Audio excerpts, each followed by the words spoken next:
ஸ்ரீலங்கா பார்வையாளருக்கு முதற்கண் வணக்கங்கள். ஜெர்மனியில் 1/7/2026 புதிய சமூக உதவி கொடுப்பனவு சட்டம் அமலுக்கு வந்திருக்கின்றது. இதுவரை காலங்களும் பேபிகல்ட் என்று சொல்லப்படுகின்ற சொற்பதத்துடன் நடைமுறையில் இருந்து வந்த இந்த திட்டமானது தற்பொழுது குறுஞ்சீக்கிரம் என்று சொல்லப்படுகின்ற அத்தியாவசிய தேவைகளை நிவர்த்தி செய்கின்ற நிலைப்பாட்டுடன் அமலுக்கு வந்திருக்கின்றது. அதாவது நீண்ட காலமாக வேலை இல்லாமல் அன்றைய வேலைக்கு செல்லாது இருக்கின்றவர்களை வேலைக்கு செல்வதற்கு துரித நடவடிக்கை எடுப்பதற்கு ஏற்ற வகையிலும் மேலும் சமூக திணைக்களம் அழைப்பு கடிதங்களை அனுப்பும் பொழுது இந்த அழைப்பு கடிதங்களுக்கு இவர்களிடம் இருந்து எவ்விதமான பதிலும் வராமல் அன்றைய நியமனங்களில் இவர்கள் பங்கேற்காது விட்டால் இவர்களுடைய சமூக பணத்தை முற்றாக கூட இடநிறுத்துவதற்கு ஏற்ற வகையில் இந்த புதிய சட்டத்தில் இடம் அளிக்கப்பட்டுள்ளதாக தெரிவிக்கப்பட்டிருக்கின்றது. இதே வேளையில் ஏற்கனவே ஒருவர் வாடகை வீட்டில் இருக்கும் பொழுது இந்த வீட்டினுடைய வாடகையானது அதிகமாக இருக்கும் பொழுது கடந்த காலங்களில் சமூக திணைக்களமானது குறிப்பிடப்பட்ட இந்த நியமனமான வாடகை தொகை இருக்கும் பொழுது 1.5 மடங்கு கூடுதலான வாடகை இருந்தால் கூட சில குறிப்பிட்ட காலங்களுக்கு இந்த வாடகை வழங்கியிருந்தது.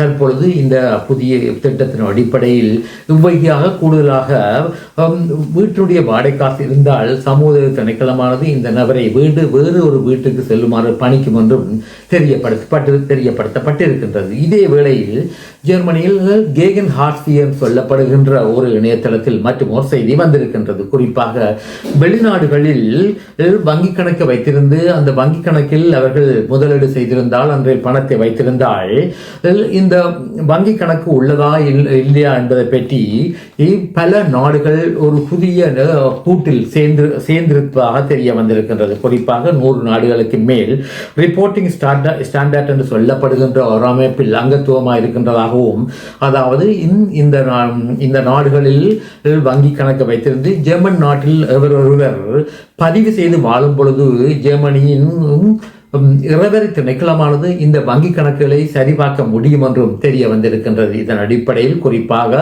ஸ்பானிய நாட்டில் அன்றைய துருக்கி நாட்டில் மற்றும் மற்ற ஐரோப்பிய நாடுகளில் மற்றும் ஐக்கிய அரபு எமீரகம் போன்ற நாடுகளில் இவ்வாறு வங்கி கணக்கை வைத்திருந்து அந்த வங்கி கணக்கில் பணம் இருக்கும் பொழுது ஜெர்மன் நாட்டில் அவர்கள் வாழ்ந்து வந்து சமூக பணத்தை பெற்றுக்கொண்டால் இவர்களுடைய வங்கி கணக்கில் பற்றிய பரிமாற்றங்கள் நடைமுறைப்படுத்தக்கூடிய வகையில் இந்த புதிய சட்டம் இடமளிப்பதாக இந்த இணையதளத்தில் தெரிவிக்கப்பட்டிருக்கின்றது. குறிப்பாக 100 நாடுகளுக்கு மேல் இந்த அமைப்பில் ஒன்று சேர்ந்துள்ளதாகவும் இதன் காரணத்தினால் வெகு இலகுவில் ஜெர்மன் நாட்டு சமூக பணத்தை பெற்றுக்கொண்டு இவர்கள் வெளிநாடுகளில் வங்கி கணக்கை வைத்திருந்து இந்த வங்கி கணக்கில் பணங்களை வைத்திருந்தால் இது சம்பந்தமாக அறிய முடியும் என்றும் இந்த இணையதளத்தில் தெரிவிக்கப்பட்டது என்பது குறிப்பிடத்தக்கதாகும். உண்மை செய்தி உடனே வரும் சிறி லைப் தான் டிக்டாக்கிலும்